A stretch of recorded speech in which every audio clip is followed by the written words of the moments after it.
Welcome to Nerd Sports. Today we're going to talk about being mean. Okay, so for clarity.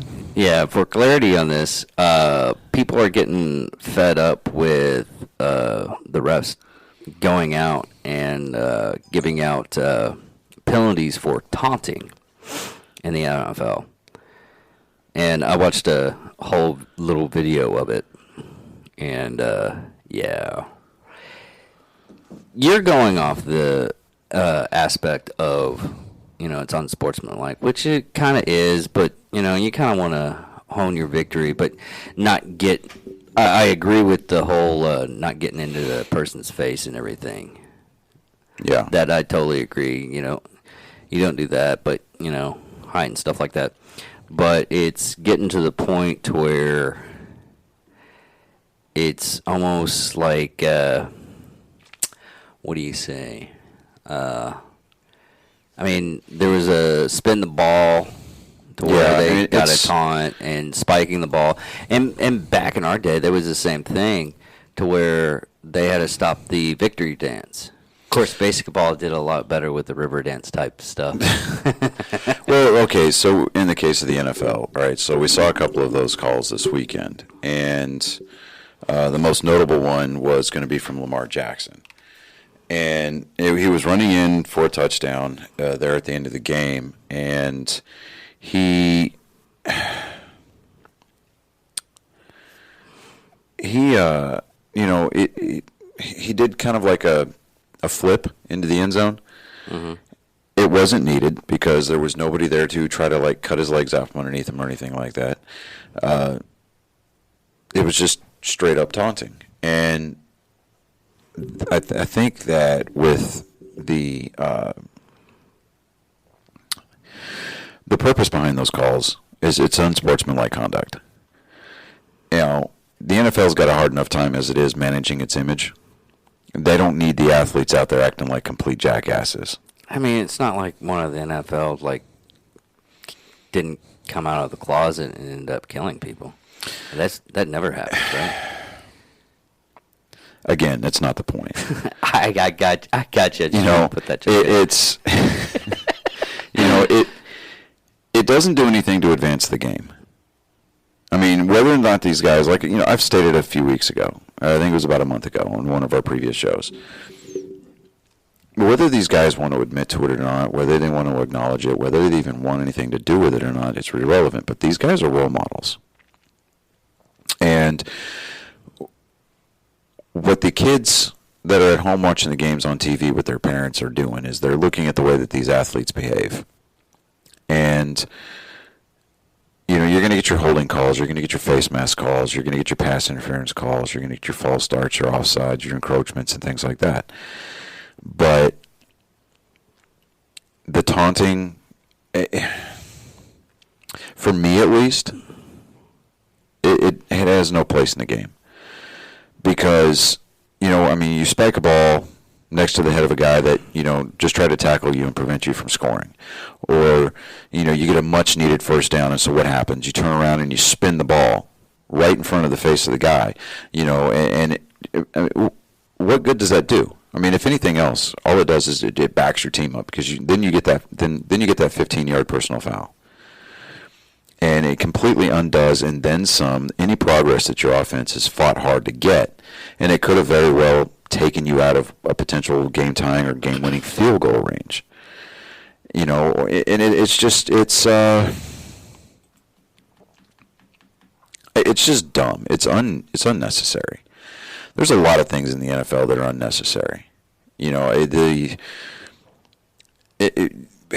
A lot of the calls that are catered towards protecting quarterbacks and things of that nature, I get that to a degree because it's protecting the quarterback. It's keeping the quarterback safe. It's keeping players safe.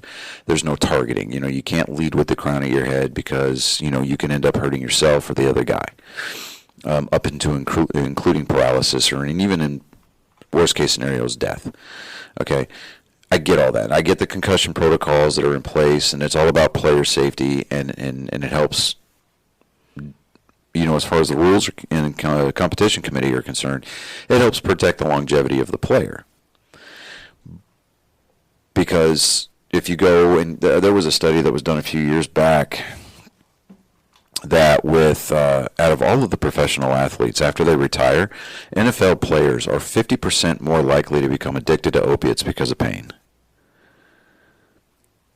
And they suffer more times than not. They're the ones that are suffering from CTEs. They're the ones suffering from TBIs. They're the ones suffering from chronic concussion syndrome.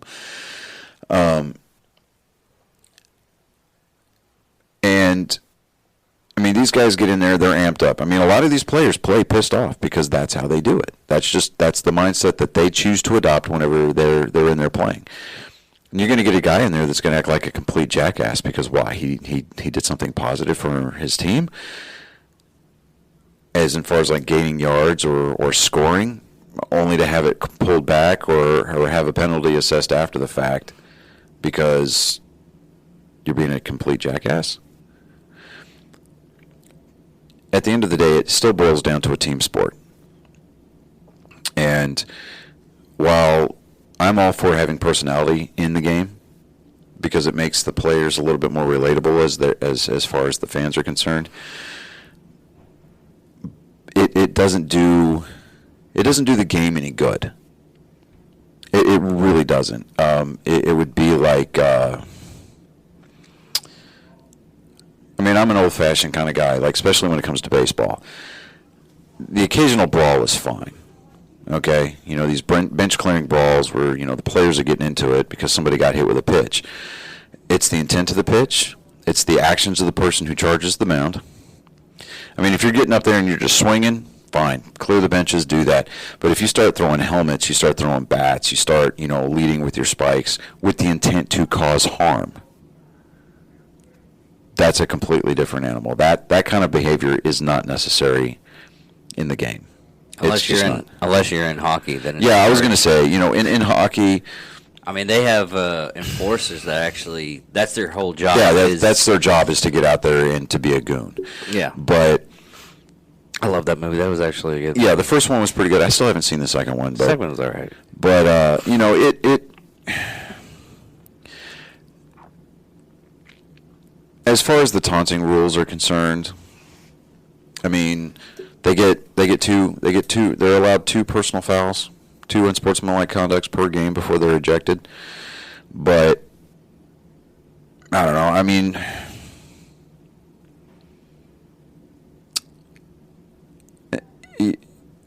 I think at the end of the day, it's I don't want to say that these are the kind of things that require us to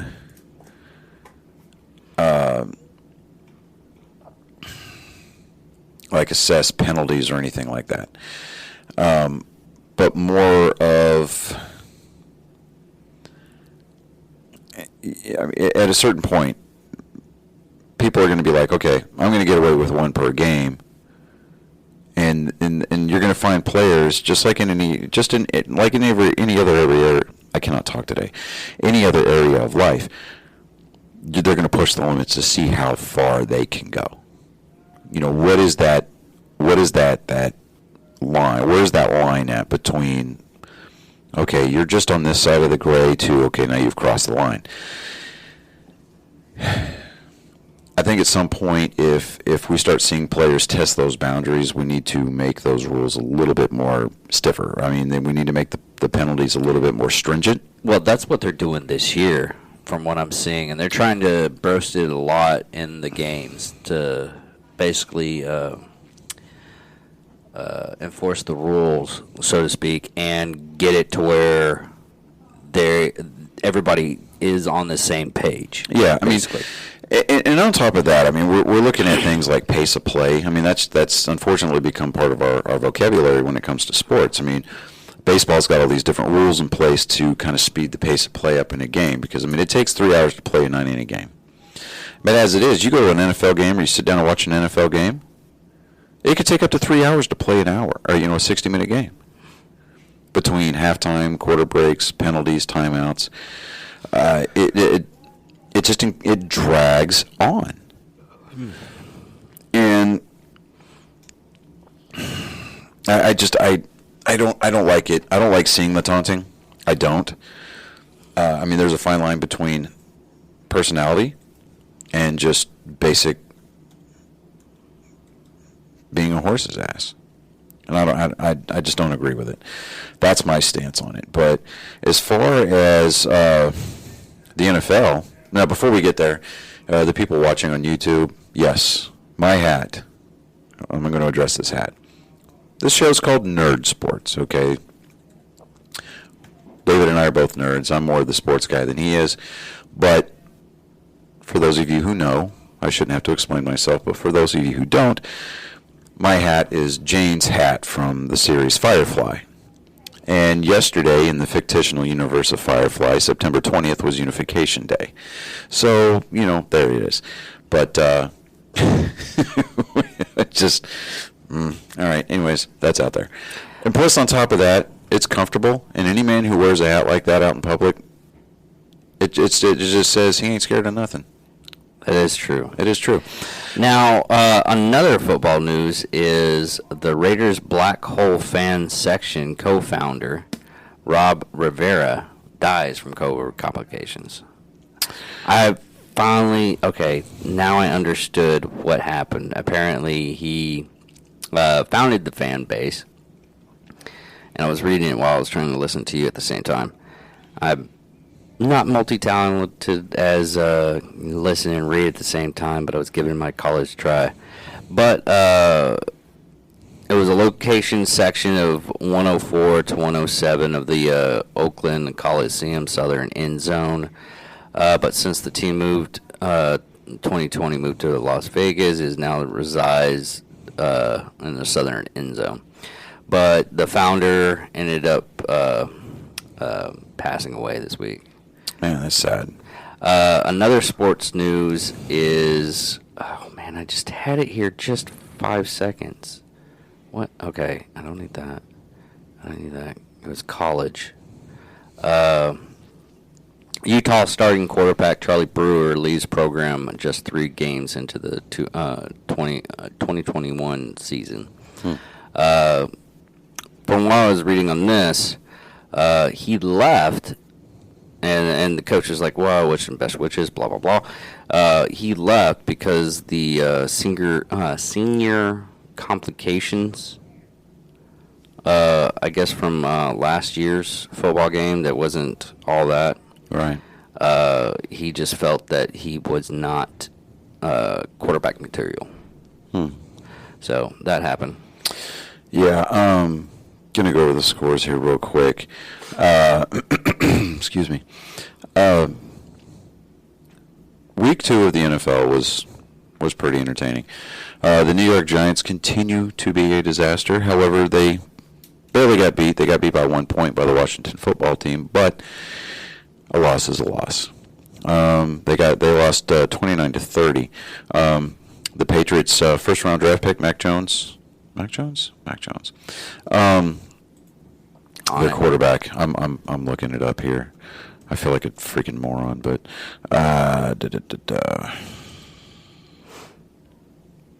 the New England Patriots quarterback Mac Jones. Look at me. Hey, he notched his first career win yesterday after they beat the Jets, or not? Was it yesterday?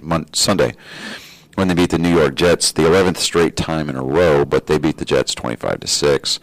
The Broncos beat the Jaguars in Jacksonville 23-13. The Bills showed up and decided to prey on the Dolphins and beat them 35-0. The 49ers go into Philadelphia and they beat the Eagles 17-11. And I'll get back to the Eagles in just a second. The Rams beat the Colts 27-24. The Raiders, the 2-0 Las Vegas Raiders, beat the Steelers 26-17 in Pittsburgh. I saw that. And this is the Let's see, David Carr. I mean, as a note here, 350 passing yards, two passing touchdowns in 3 consecutive games, which is the longest streak. And it says in Las Vegas history, but going back a little bit further than that, longest streak. And I'm guessing that they're trying to say Raiders history, which is kind of odd, considering the storied history of that franchise. But I'm trying to find this, and I know we're going off topic a little bit. What was that game that ended up the last 5 minutes of the game? I think it was in the 70s or 80s. Last 5 minutes game, the broadcast would just cut to the next show. Yeah, I don't know. We'll have to do our homework on that one. But let's see. The Bengals lost by 3 to the Bears, 17-20. The Texans got beat by the Cleveland Browns, 21-31. The Saints, who embarrassed the Green Bay Packers in Week 1, turned around and got embarrassed. Jameis Winston, he threw 2 interceptions in that game.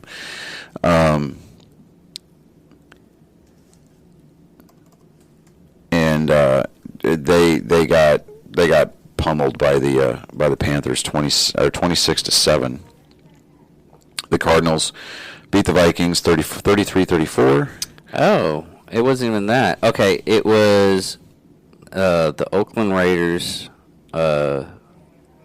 scored 2 touchdowns in the 9 seconds to beat New York Jets, and no one sees it. And it was in 1968, and the reasoning for it to cut off was because of Heidi. Oh, wow. It's something that I just, because you're mentioning. Look at you with the random factoid. But no, the whole reason why I thought about that is because you said that some of the games run on and everything. That was the instance that the game ran on because it ran into overtime. Yeah, I think that was before prime time. Kind of really. No, after that they just, because they got calls and everything. Oh yeah. And they had Heidi was still playing, and they were doing the play-by-play on the screen and everything.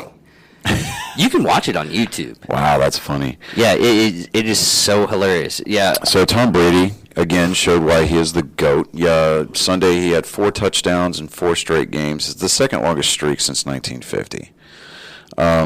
But he goes in. They don't go into Atlanta. Atlanta goes down to Tampa Bay, and Matt Ryan and the Atlanta Falcons have yet to figure out the Tom Brady mystery.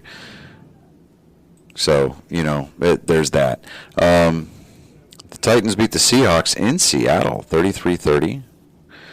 Let me see here. The Cowboys. I watched this. I didn't watch the game. I watched most of it, and I listened to the rest of it.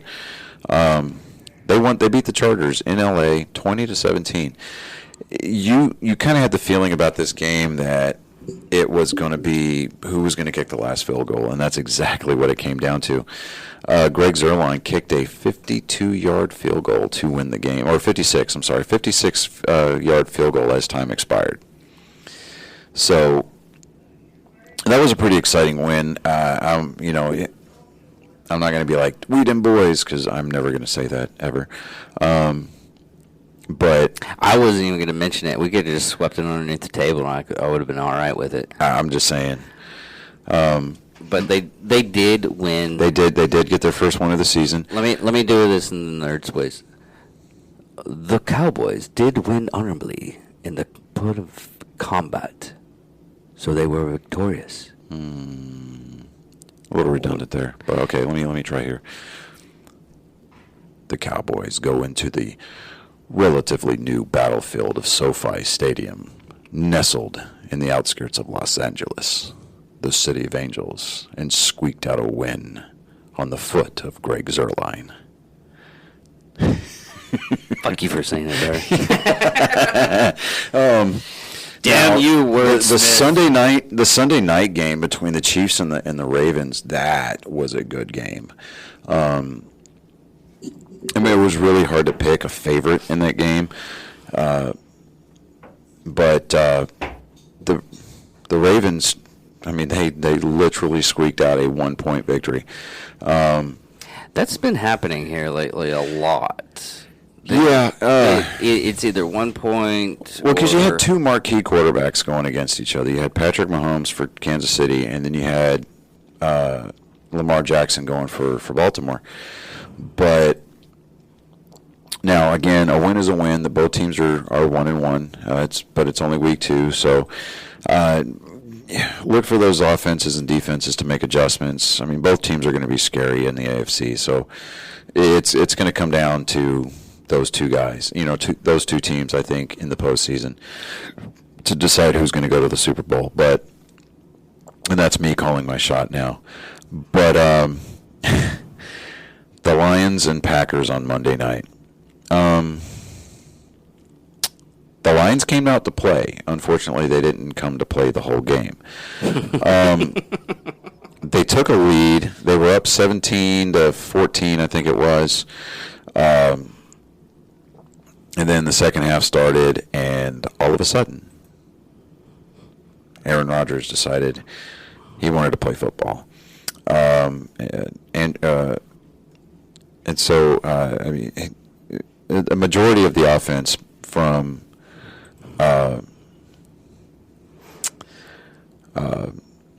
Green Bay was from their running back, Aaron Jones.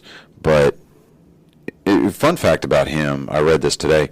He plays that game. He plays the games with a necklace on underneath his pads, and it's a football-shaped pendant underneath it, right? But in the pendant is the ashes of his father. Oh, okay. And when he scored the last touchdown, he lost his necklace. And he was just like, yeah, well, the grounds crews are looking for it, but if I was going to lose it, I think my dad would be okay with me losing it in the end zone. It was ultimately found by the team trainer later. I think it was earlier today, but or it might have been late last night. But the team trainer did find it, and he came out and he confirmed that it was found. So the ashes, little ashes of his father, have been reunited with his son. But I was going to say that Axel Foley probably left at halftime. Axel Foley.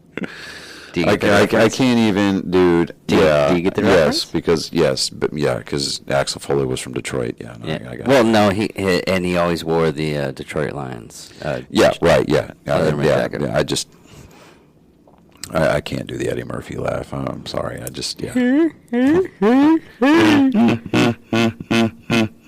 there we go. That's about as close as you're going to get. Yeah, he has a very significant laugh. Yeah, but I said I was going to come back to the Eagles later. Eagles and the Cowboys are both 1-1. They're both sitting atop the NFC East division right now. So next Monday night in Arlington is the home opener for the Cowboys, and they are playing the Eagles to see who wants the division lead for. Are they starting to do Thursday night football more often now? Oh, it's an every week game. It's an every week thing. So I mean, that's the first primetime game of the week, and then Monday Night Football. They wrap everything up because you've got Thursday night, Sunday night, and Monday night. So those the three and they don't do primetime anything on slots. Saturday night because it's college ball on Saturday. Well, yeah, Saturdays are for the boys, but anyway, so I kind of saw earlier today. It was the power rankings. Let me see here. Hold on. NFL power ranking? Yeah, and it kind of, where did they go?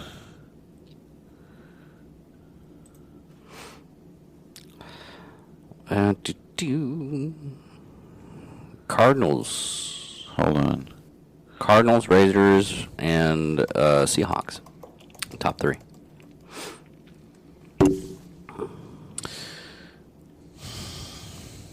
Rams, 49ers, Seahawks, and Cardinals keep it up. Well, let me see here. According to ESPN, Tampa Bay is number 1. Yeah. The Rams are number 2. The Chiefs are the third rank. Whoa. Yeah. No, I got on a different site. Well, I'm going by ESPN. Hold on. What site am I doing? I'm doing the NFL Network. Yeah, I'm going off ESPN. Because what I have is Buccaneers, Chiefs, Ravens, Rams, Bills, Packers, Niners, Browns, Seahawks, Cardinals, Raiders, Steelers, Broncos, Chargers, Patriots. Well, what caught my eye today when the power rankings came out, because I think there's Bleacher Report, there's the NFL Network, and then there's ESPN. They each do their own power rankings. But Bleacher Report had the Las Vegas Raiders at number 6. ESPN's got them at number 10. But last week on ESPN's power ranking, they were ranked number 19th in the league. So, here they are. I mean, they're experiencing some success. We'll see how long they can make it last.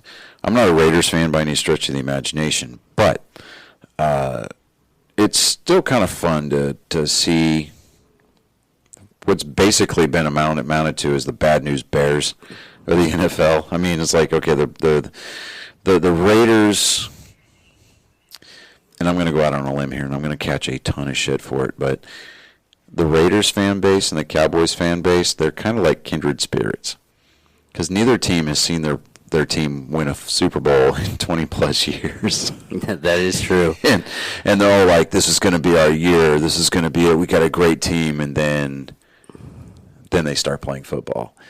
And one thing leads to another. Next thing you know, you're like, you're looking down the barrel of another 8-8 season. My look at it every time I'm like listening to people talk football and everything, they always probably around about I would say November. Mm-hmm. That's when you see the teams come up and play.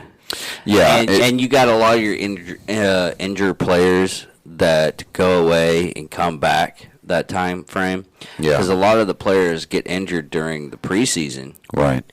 And then what you have there is after a while they come up, they get healed, they go through their therapy, their physical therapy, they come back and they want to try like twice as harder.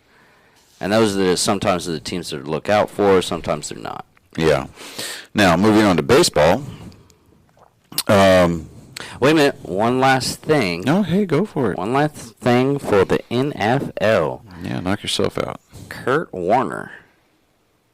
He's coming out with they're coming out with Zachary Levi is starring as Kurt Warner in what is it? The American Underdog. American Underdog. The Kurt Warner story. Yeah. Can you hear me at all? Because I'm like, yeah. Okay, all right, great. You. So you're coming in loud and clear. Yeah, I've been seeing like still photos from the production, from post production.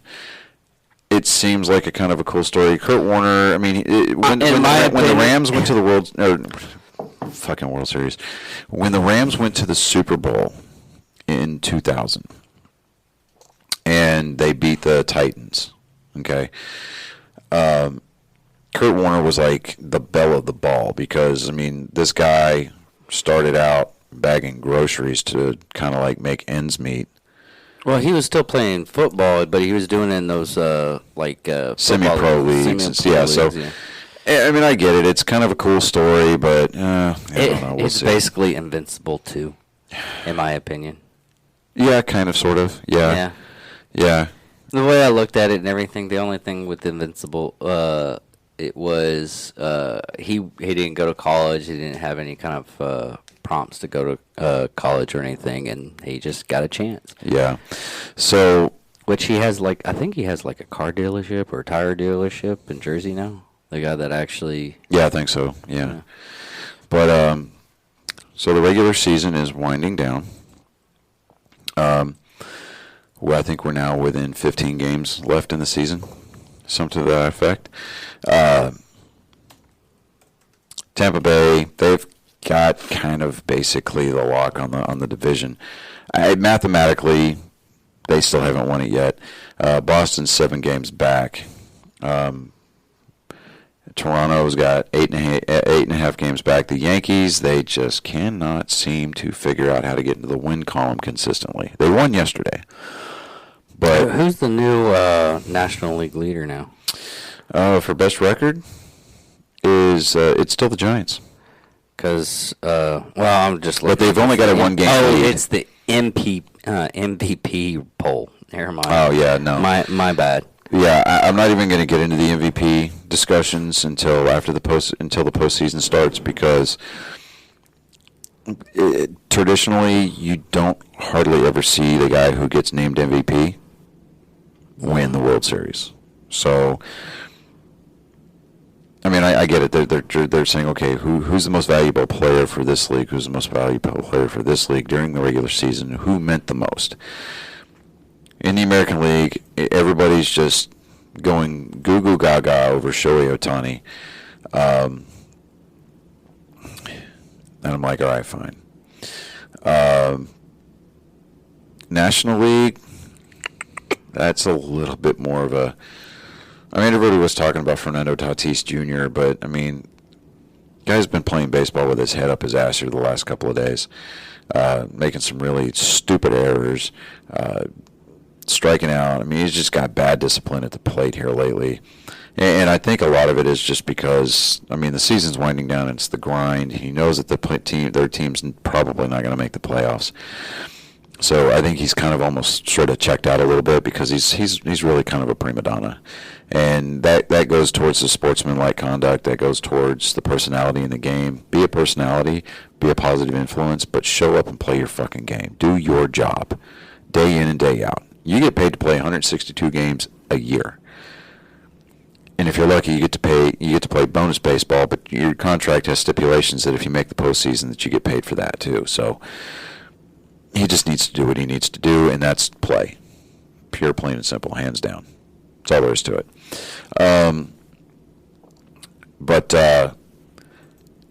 Even though San Francisco's got the most wins, they've only got a one-game lead over the Dodgers in the National League West. Both of those teams have clinched playoff berths. Milwaukee also clinched a playoff berth the other day. Atlanta, even though they're leading their division by 3 games, still hasn't even qualified for the playoffs yet. And that's because there's mathematically enough time left for them to just kind of shit the bed and, find themselves on the outside looking in. So that's going to be kind of a who wants to win the American or the National League East the less. That's what it's going to come down to. As far as worst record in the league, I think we're looking at Arizona and Baltimore are really, really, really trying. They're trying to get that first-round draft pick next year. I think that's all they're doing at this point. Both teams are 48 and 102. I've actually seen games to where they literally tossed it because they wanted the number 1 draft. Oh yeah, you see that especially in the NBA. And what's really sad is most of the time that number 1 draft is more or less a card that says, "Hey, we get the first draft, but we'll trade it for this or we'll trade it for this." They usually trade it for favors half the time. No. Especially in the NFL, the team with the worst record, they get the first overall draft pick. Last year it was Jacksonville. That's why they got Trevor Lawrence, the quarterback out of Clemson. Okay. So, when a team realizes that they are going to conduct exit interviews early. They just I guess they kind of have a player meeting, and they're like, okay, we'll at least keep the games close, but as a club, we're looking forward to next year and that number 1 draft pick. We're hoping to get Bob. Bob's a really good player in that. Well, it's not even that. Because, you've got your prospects in college football right now, and you got juniors and seniors that are projected to go to the draft. But they really watch how these players develop. Because, you could get a guy who's a Heisman front runner, and then he just shits the bed the last 3 or 4 weeks of the season. Then his they call it the draft stock, just drops down the ladder. So there's a lot of different things that are going on there, but The wild card standings for the American League, that's kind of heating up. Right now, the Yankees are half a game out of the playoffs. Okay. And I think it's hilarious because you see all these like Cole Garrett. Thank you so much. English language. It's my first language, by the way. I don't believe it. I don't either. He got booed at Yankee Stadium. Really? Last week. Well, he got shelled by the Indians, and he just kind of. I mean, anything and everything he threw up there was just getting hammered. And so when they came and they pulled him out, he actually got booed by the Yankee fans. And I think it's hilarious watching. It's like watching the Democrats eat their own when Yankees fans eat their own. Oh, it's hilarious. Like the governor of New York? Yeah, kind of, sort of, yeah. But right now, I mean, the three division leaders in the American League are going to be Tampa Bay, Houston, and Chicago for the East, West, and Central. Okay. But I'm Italian. That's what I do.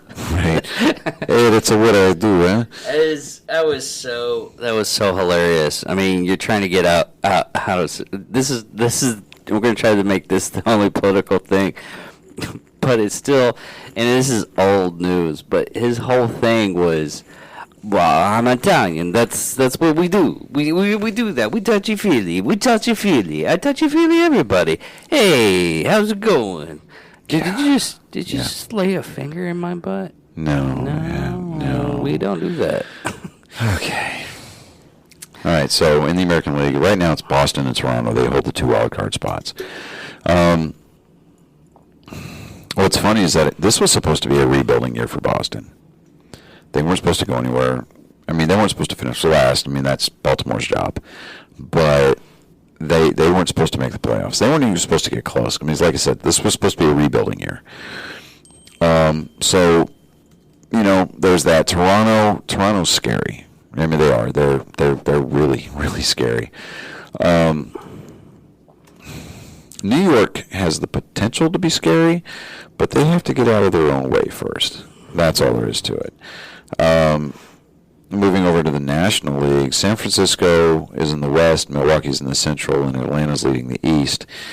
The Dodgers are in it regardless. I mean, there is absolutely no way that they can fall out of contention for the playoffs because they've got a 15.5 game lead over the second wild card spot. And there's not enough games between now and the end of the year for them to go on a huge monumental losing streak. They could lose out the rest of the games. I mean, they could run the table on the losing in the loss column, and they would still make the playoffs. Okay. Cincinnati's occupying the second wild card spot. They've got a 3-game lead over Cincinnati in that department. They have eliminated some teams. Obviously, Arizona, Pittsburgh, Washington, Miami, and Chicago, the Cubs, have been eliminated from playoff contention in the National League. In the American League, Baltimore, and this is from the bottom up, Baltimore, Texas, Minnesota, and Kansas City have all been eliminated. So now, I mean, we're talking about elimination number, or i.e. the magic number. Mm-hmm. The LA Angels and Detroit, they need to lose one more game to be mathematically eliminated. Cleveland can lose 3 more. Seattle has to lose 10 more games. Oakland has to lose 11, and the Yankees have to lose 12. But again, you know, crazier things have happened. Do I see New York kind of having a resurgence? Yes and no. To put it in kind of in perspective, I saw somewhere the Red Sox have to go 7-4 between now and the end of the year, just to make that playoff, and they only have to beat the Yankees one more time to eliminate the Yankees. So there's that, and we play the Yankees 3 more times between now and the end of the season. We're playing the Mets tonight and tomorrow. It's a 2-game set. Breathe, my pasty friend. Breathe. Wrong pipe. That's what she said. Anyway, so, yeah, they're playing the Mets tonight and tomorrow. And then they get Thursday off, and then it's a weekend series. It's Friday, Saturday, and Sunday against the Yankees. Then they get another day off, and then they finish the year. Let's see, they play at Baltimore. And then they finish the season at Washington playing the Nationals for 3 games. The last day of the season is October 3rd. Now, the way that the baseball does this, and they've done this for a reason. Every game on the last day of the regular season starts at the same time. Because what was starting to happen was you started to see a lot of these teams start scoreboard watching, right? And that would dictate how they played that game. You would get teams that would intentionally lose just to keep another team from getting into the playoffs. So you start every game on the last day at the same time. Nobody can watch the scoreboards. I mean, you can watch the scoreboards during the game, but you have to focus on your game. You have to win your game and to put a higher premium on winning that game. And that was one of the changes to the regular season that I loved that the competition committee, the rules committee for Major League Baseball introduced, starting every game at 3:05 Eastern Time on the last day of the year. I think it's cool because, I mean, you've got this full slate of games, and it's just like sensory overload for baseball. It's just like boom, boom, boom, boom. You've got all of these games. Not every one of the games are going to matter, but the games that do matter are going to mean a lot. And so, I mean, those are the games that are going to get the primetime slots. Those are going to get the games that get the higher, the higher click count on MLB.com, things like that. But it's going to be fun because,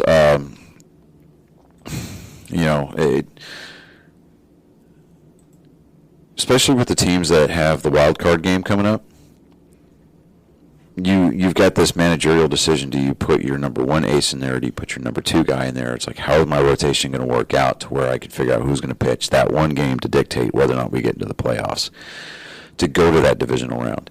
Because as soon as they play, they have to do another game, right? Like almost like next day or so? I think it's like a day off, and then they go and they start their divisional round. So, but sometimes when they play, it takes them like an extra day, depending on how. If that game goes into like an incredibly insane amount of extra innings, yeah. But it's like, okay, so the winner of the wild card game goes and plays the number 1 seed. Okay, so for the American League, let's say Boston wins the wild card game.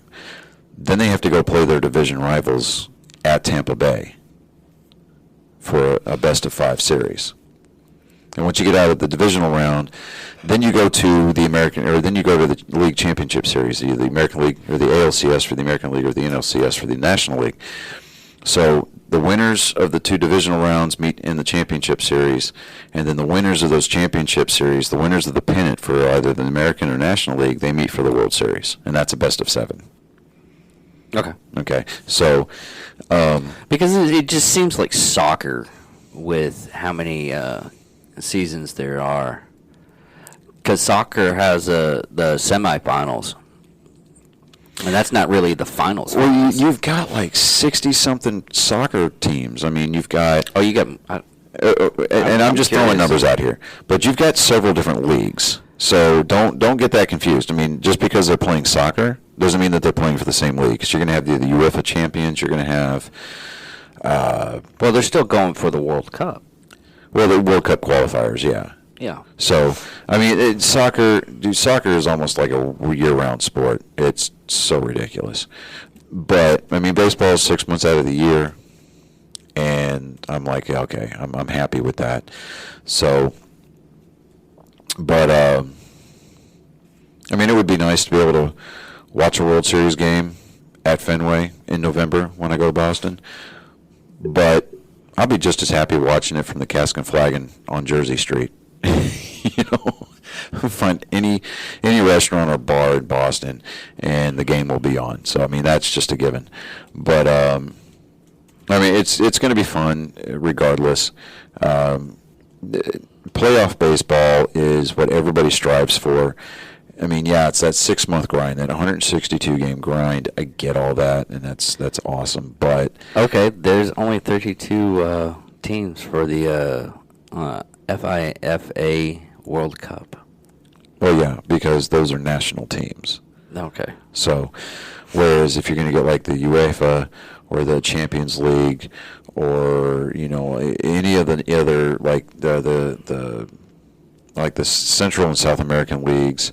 There are just so many different conferences, so many different leagues, so many different organizations that organize soccer, and then you've got. Oh, okay, I see what you're saying because I don't see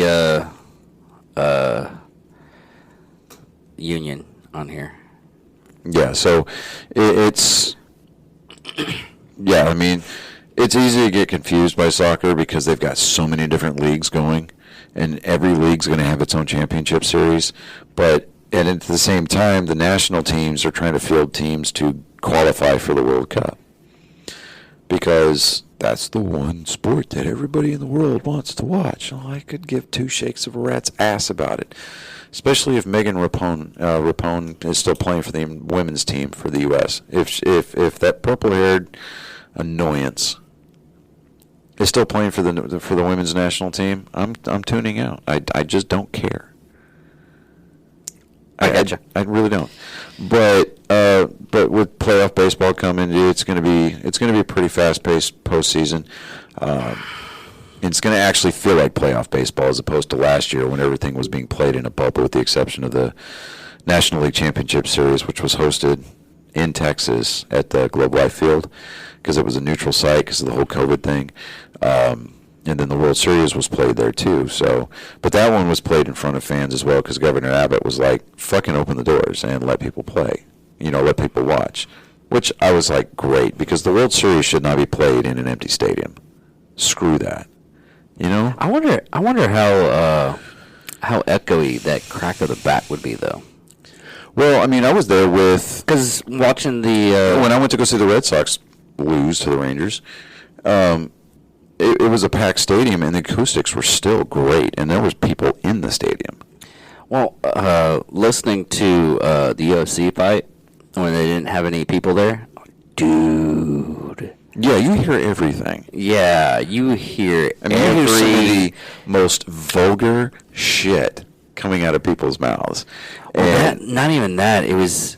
That was, it's understandable what happens. He's like, oh, I can finally hear what they're saying on the coaches are saying to the players. That's cool. And then you got, after that, that was one thing. It's like, I wish they would mic up the coaches. That would be fucking hilarious. You can make a whole YouTube channel of that. But the other thing is you can hear the bone on bone. And just, it was literal. Oh, dude. Like, it's disgusting hearing some of that stuff. What I think is fun, it's like, okay, so, and I thought it was funny because like when the NFL was playing last year and they were piping in crowd noise, it was artificial crowd noise. Well, there was also that thing to where you could pay like a certain amount of money and you get your but I mean, photo taken and they put you on the. And baseball did the same thing, but yeah. I mean, professional sports do not need to be played in empty seats. Yeah, I mean, exactly. It's a gross misjustice, and I mean those teams are absolutely losing their ass, and I'm just like, oh, okay, but anyway, so yeah, it's. I'm just kind of like, I'm in the mindset that it's like, all right, so we've got this, and this. All right, so we need to play this game here. We need to play that game here. You're basically, oh, God, I know it was Sunny in Philadelphia. It's Always Sunny in Philadelphia where the guy goes like ape shit and he has like this conspiracy theory. You're basically connecting lines and everything. Yeah, well, I don't have it going where I've got urine connecting every room in the house. Which I'm surprised. Man, okay, so between my concussion, between trying to work through my concussion and trying to do all this stuff through your concussion. No, how long does a concussion usually last? I don't know. I mean, I felt pretty good today. Okay. I mean, granted, it was about 15 degrees cooler today than it was yesterday. Yeah. But I don't know, man. I felt like I had a little bit more of a spring in my step. So I mean, I'm coming down on the backside of it, and I don't know. I mean, yeah. Do I still consider myself incredibly lucky? You're damn right I do. But I don't know. I mean, I'm coming out of it, and it just I kind of all right. Now I'm going to start dealing with the aftermath of it, as far as like letting the insurance companies fight it out or whatever. But as far as like physically and mentally, I'm pretty much back in the saddle. So it's go me. But between everything that I've got going on, and I've talked to you about the big power move coming up here pretty quick. I don't know what you're talking about. Okay, touche. I am not, or at any point in time, know anything of anything. No, it's okay. I mean, it's not like you're going to get a phone call from anybody trying to, squeeze information out of you. So, I mean, it's okay. You can admit you know something, but just, Fuck you, no. I'm not admitting anything. I'm doing that whole Brad Pitt move on the train scene on Ocean's 12. Okay. I can't remember the whole line. I thought you were going to go with Brad Pitt with Between the Two Ferns, and you were going to spit a piece of gum at me and be like, next question. No, I'd throw something at you. But on another note, Maria. Fucking fat. I'm not that fat. Like, your nose per capita is fatter than I am. Anyways, you know fat floats, right? You must be a floaty motherfucker. Okay. Anyways, Maria, our super fan, she actually commented last week's Nerd Sports after we got everything done.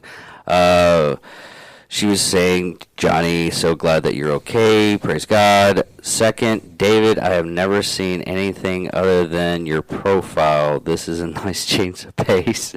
Not that circumstances that brought it about, though. Well done, guys.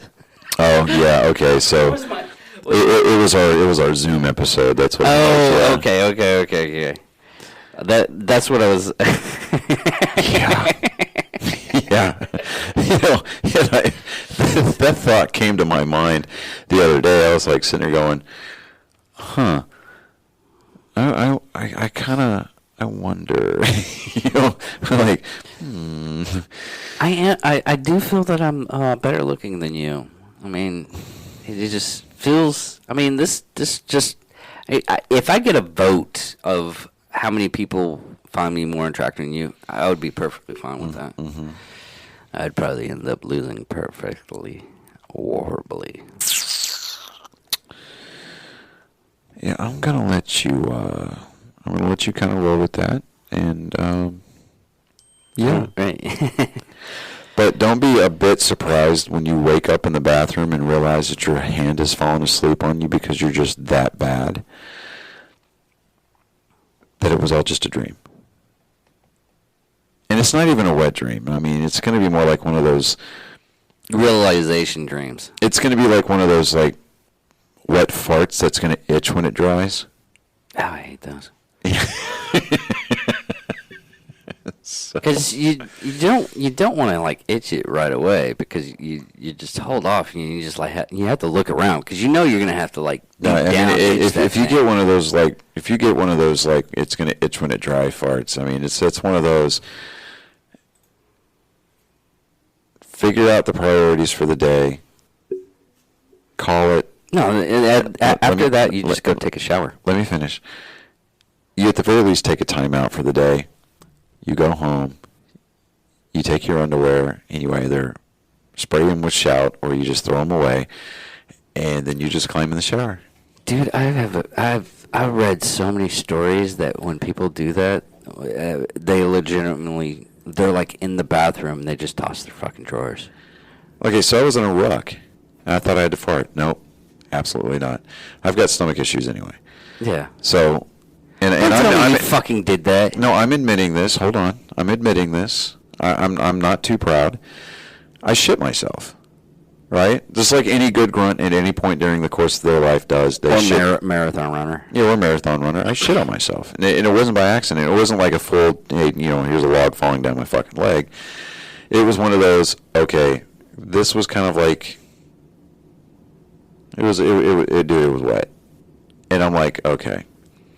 So I drop my ruck and I go off into the wood line, and I'm just like, okay, my underwear at this point is fucking trashed.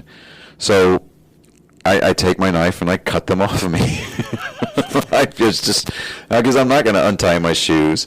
I'm not going to pull my pants completely off. So, I used my underwear and the wipes that I had, and I cleaned myself up the best that I could.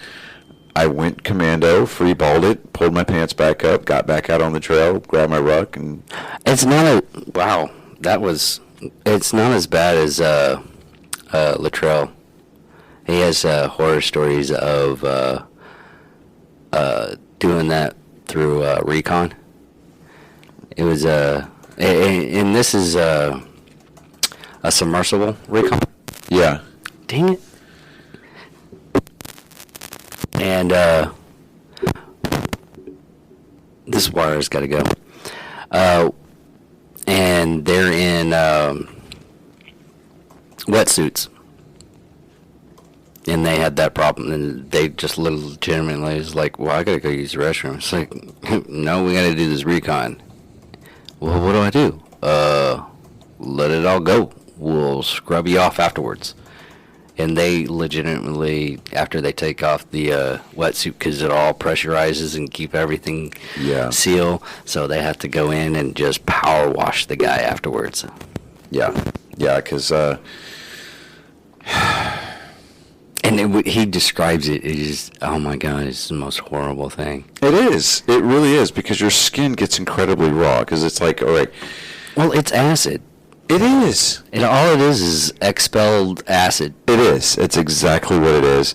And I know that our listening audience is either completely horrified, they've tuned out, or in the case of our super fans, she's probably laughing historically. We killed it 5 minutes ago. It's historically hysterical. That's what it is. That's what I was going for. I'm telling you this right now. We probably killed our super fan like 5 minutes ago talking about this. Probably so. By accident. Yeah. Anyways, well, so in the argument that you tried to make earlier about you being hotter than me, now that everybody knows that I've shit on myself, they probably look at you and they're like, I bet he hasn't shit on himself. He's kind of hot. Oh, I fucking shit on myself. Okay, now I'm the hot one again. Yay. But I've never, got rid of my underwear in such a way. Yeah, I'm not going to keep that clung to my body. I'm not body. going to keep it either, but I'm not going to... I'll throw it in a dumpster. No, somewhere in the wood line along Lake Wichita. I'll do something respectful, and I'll throw it in a fucking dumpster. No, it's somewhere in the wood line along Lake Wichita's trails. There's your drawers hanging up somewhere. They're not even hanging up, dude. I cut them completely off, and I just tossed them. So... yeah, there's that. I mean... I tell you this right now, I actually carry wet wipes in my car because of that. Or something to clean myself with. Now that I've got storage compartments in the back of my new car, I need to... It's not a bad idea. Yeah, it's not. It's not a bad idea. I mean, shit sticks. I keep jumper cables like everybody's supposed to. I keep a first aid kit like a responsible human being is supposed to. Yeah. Wet knots is next step. Yeah, okay, so that's next level prep. Okay, all right. Anyways, thank you for listening. There was something I wanted to talk about, and I completely forgot. And I guess just it's going to have to fucking wait till next week. Okay. Well, hold on, because... so this is episode 24. Yeah. Okay.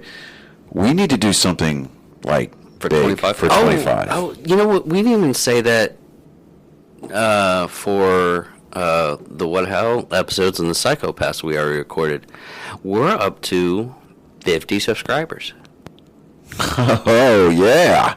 So that's what? That's the golden number right there. Yeah. So 25 is silver, right? 25 is silver, 50 is gold. Fuck is 75? I think that's diamond. Is it diamond? And then you got the 100. So when we get to 100 subscribers, you know what I think we should do? I think we should I'm not doing what Drinking Bros did. what did Drinking Bros do? They had like two people have sex right in front of them. No, I'm not doing that. No. They regretted that as soon as they did it. It was one of those things. It's like, yeah, we'll do it, and then they did it. They're like, we're not ever gonna do that again. Yeah, no. And they're coming up on 1,000 episodes. Really? So, all right, so here's what I'm thinking. So for 100 subscribers. Well, they do. Okay, different. I mean, different podcasts and everything do everything different. I mean, a lot of them do we'll get drunk and do the cast. There's a couple of those episodes. I don't feel We've like got doing 50 subscribers to figure this out. So, give us some time. We'll get it figured out. But, I mean, dude, that's huge. I'd I mean, be fucked off if it would be like next week. I'm like, fucking assholes. Be like- we gotta do something fucked off. y'all are some viral bitches, man. I know, right? It's like... that would I be so appreciate fucked up. I appreciate the props, but like, fuck you damn, guys, you know. It's Now we like, gotta think. you guys are shitheads. And oh wait, no, Now we they're gotta do a good rush back. cockwombles. Cockwombles. Yeah, there you go. So, But yeah, we hit 50. God, And yeah. I was Yeah, I was because now I'm surprised looking at it impressed. right here. Yeah, absolutely. That is blowing me away. I mean, here we are. I mean, we're just like two complete rank amateurs just talking out of our ass for an hour and a half to 2 hours a day, depending on how many episodes that we shoot. And, We got people that actually listen to us. right, even if they're just like, oh, well, let's subscribe, and then they forgot that they subscribed to us. And then one of these days they pick up one of the episodes. They're like, what are these guys talking about? Okay, I'll watch more now. Yeah, So, that- so we hope that we're keeping you entertained. Obviously, we're entertaining somebody. But, for 50 subscribers, they're awfully quiet, with the exception of, say, maybe one or two. Yeah. Mike and Maria are the only ones that really comment. Y'all need to get a little bit more active. We do, on the Psychos and Sociopaths ones, we get more random people. Yeah, that's true. I mean, I've seen one that, well, she was freaking hot. I hope that was her profile photo, but I Probably couldn't, not. I couldn't cyber stalk her, and it kind of upset me. Wow. I was really upset about that. Jesus. I had to cry a little bit after that. Oh, my But God. no, I guess we'll figure it out later. And I'm David Dickerman. I am Johnny Skelton. And thank you for listening, Nerd Sports.